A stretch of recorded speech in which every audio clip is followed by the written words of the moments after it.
At ayun mga kripto, meron pong lumabas dito na isang napaka-interesting na datos sa ating community na tiyak na aabangang tingnan ng bawat isa sa atin. Ang crypto analyst po dito na si Ripple Aura ay nagbahagi po ng isang detalyadong hanay ng mga wealth ranking levels para po sa atin bilang mga XRP holders. Ang tanong na direktang ibinabato po sa atin ay napakasimple. How high do you rank among XRP holders? Ayan, gaano po kataas ang iyong ranko sa mga sa lahat ng mga XRP holders? Ayan. Sa pamamagitan po ng impormasyong ito, makikita natin ang iba't ibang kategorya ng mga wallet sizes mula sa mga pangkaraniwang holders hanggang sa mga tinatawag nating dambuhala sa tuktok ng market.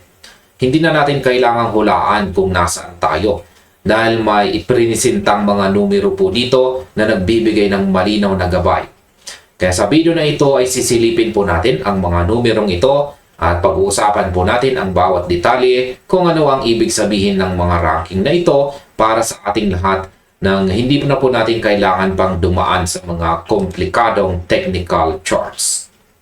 At ngayon ay sino nga ba ang nasa top 0.01% at magkano ang hawak nila? At simulan po natin sa pinakamataas na listahan.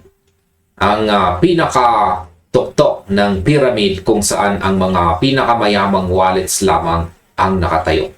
Ayon po dito sa datos na inilatag ni Ripple Aura, ang paghawak ng 3,744,000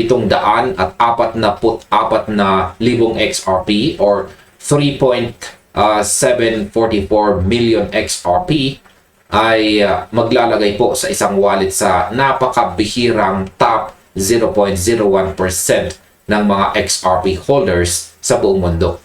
Kaya isipin po ninyo ang dami ng token na iyan. Isang napakalaking halaga na nagpapakita ng matinding dominasyon sa sirkulasyon. Sa aking opinyon, ang antas na ito ay nagpapakita kung gaano kalaki ang agwat ng mga institution sa mga pioneer investors kumpara sa ordinaryong mamamayan. Kung titignan natin ang kasunod na antas, makikita natin ang laki ng talon. Para makapasok naman po sa top 0.01%, ang kinakailangan ay 280,000 XRP na lamang. Ang layo mga kakripto, di ba? Mula po sa 3.7 million, bumaba agad sa 280K. Ipinapakita nito na ang concentration ng yaman ay talagang nasa napakaliit na grupo ng mga tao sa tuktok. Kaya sa aking pananaw, ang mga ganitong klase ng data ay nagbibigay lamang ng perspektiba kung paano po hinahati ang market, pero hindi ito nangangahulugan na kailangan nating maabot ang tuktok para kumita. Ang mahalaga ay may hawak tayong sapat na asset para sa ating sariling kinabukasan. Ngayon ay anong klaseng wallet naman ang nasa top 1% at saka top 2%? Bababa po tayo ng kaunti sa mas mababang porsyento ng ranking, kung saan mas marami sa ating mga sumusubaybay ang posibleng nakaposition dito. Ayon po sa parehong impormasyon dito, ang pag-aari po ng 45,000 na XRP ay naglalagay po sa isang holder sa eksaktong top 1% ng mga XRP holders. Ibig sabihin kung ikaw ay may ganitong dami ng token, kabilang ka na sa pinakamataas na porsyento ng mga may hawak nito sa buong mundo. Ang sumunod dito ay ang 22,000 XRP para sa 2% at ang 14,114 XRP para naman sa top 3%. Sa aking opinyon, ang 45,000 XRP para sa top 1% ay isang napakaabot kamay na pangarap para sa mga seryosong nag-iipon nitong mga nakaraang taon. Hindi na ito kasing imposible ng milyong-milyong token sa tuktok. Sa aking pananaw, ang mga numerong ito ay nagsisilbing isang magandang motivational milestone para sa mga taong gustong palakihin ang kanilang portfolio. Bagamat wala pong opisyal na sinabing eksaktong methodology o data source kung paano po kinuwenta ni Ripple Aura ang mga numerong ito, malinaw pa rin na nagbibigay ito ng magandang sukatan o metric para sa distribution ng mga wallet. Ang pananaw po ng analyst na nagbahagi nito ay nakabase po sa pangkalahatang galaw ng mga wallet addresses sa network. Kaya maaari itong magsilbing pangkalahatang gabay habang nagpapatuloy ang pag-unlad ng ating mga holdings. Ngayon ay gaano naman po kalaki ang kailangan para sa top 10%. Ayan, patuloy po nating pababaan ang mga numero para makita natin kung nasaan ang karamihan sa mga retail holders. Ayan, ang ranking ay nagpapatuloy po sa pagpapakita ng mas mababang mga threshold. Ayan, 10,000 XRP para sa top 4%, 7,500 XRP para sa top 5%, at sa wakas, ang 2,160 XRP ay naglalagay sa isang wallet sa top 10% ng mga XRP holders. Ang mga numerong ito ay patuloy na nagpapakita po ng malawak na espasyo at pagkakaiba-iba ng mga sukat ng wallet sa buong ecosystem. Sa aking opinion, ang pagkakaroon po ng 2,160 XRP para makapasok po sa top 10% ay isang nakakapanatag na isipin para sa mga nagsisimula pa lamang. Ibig sabihin nito, hindi mo kailangang maging isang milyonaryo sa dolyar para mapabilang sa mas mataas na bahagi ng community. Sa aking pananaw, ang ganitong uri ng distribution ay nagpapatunay na si XRP ay may malawak na base ng mga maliliit hanggang katamtamang investors. Gayunpaman, dapat po nating tandaan na ang mga numerong ito ay hindi po permanente.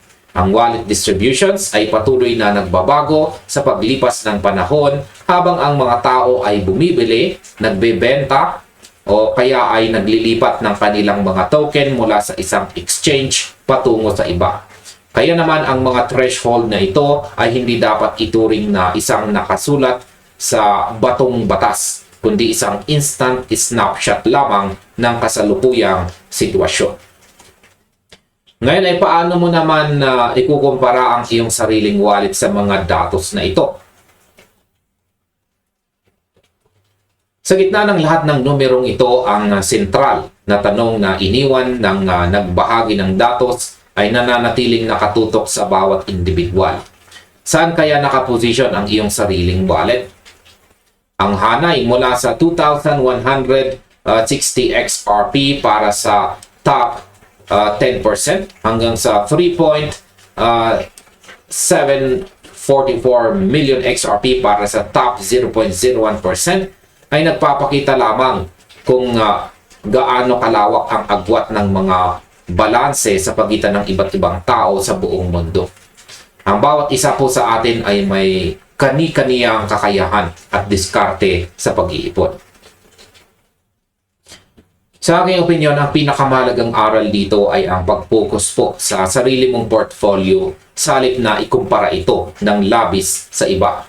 Madali kasing ma-discourage kapag nakita nating napakalaki ng agwat sa pagitan ng ating hawak at ng top 1%. Pero kung iisipin natin, ang pagkakaroon ng anumang halaga sa loob ng top 10% o kahit sa ibaba nito ay isang malaking hakbang patungo sa hinaharap. Ayon po sa analyst na tumingin sa datos na ito, ang halaga ng isang tao sa community ay hindi po nasusukat lamang sa dami ng token, kundi sa kanilang katatagan at paninindigan sa gitna ng mga pagbabago sa market. Ang pag-alam po sa iyong standing ay para lamang sa personal na motivation at hindi para ikumpara ang sarili sa iba ng may pag-alala. Ngayon ay ano naman ang epekto ng mga ganitong rankings sa community? Madalas po tayo makakita ng mga ganitong uri ng post sa social media platform na X, kung saan ang mga community ay nagbabahagi ng mga statistics tungkol sa wealth distribution. Bagamat walang kasamang komplikadong technical explanation o formula ang post na ito, mabilis po itong kumalat at nakakuha ng atensyon dahil sinasagot nito ang natural na curiosity ng mga tao tungkol sa kanilang position sa market ngayong taong 2026. Ang mga ganitong klaseng usapan ay karaniwang nagbibigay buhay sa mga online discussions ng mga holders. Sa aming opinion, ang mga ganitong uri ng chart o listahan ay mahusay na pampasigla para sa ating lahat na nag-iipon araw-araw. Nagbibigay po ito ng konkretong imahe kung nasaan tayo sa malaking larawan ng XRP ecosystem. Sinasabi ng isang analyst na ang ganitong impormasyon ay tumutulong sa mga tao na magtakda ng sarili po nilang mga layunin. Mga tinatawag nating personal targets para sa susunod na mga buwan. Kung nasa top 10% ka ngayon at gusto mong umakyat sa top 5%, mayroon kang malinaw na numero na susundan. Ang mahalaga ay gamitin natin ito sa positibong paraan nang hindi po hinahayaan ang ating sarili na ma-stress sa mga numerong hindi pa natin naaabot. At sa kabuuan, ang paglabas po ng mga bagong XRP Wealth Rankings ay nagbibigay po sa atin ng mas malinaw na pagsilip sa kung paano nakahati ang mga token sa iba't ibang wallets sa buong mundo.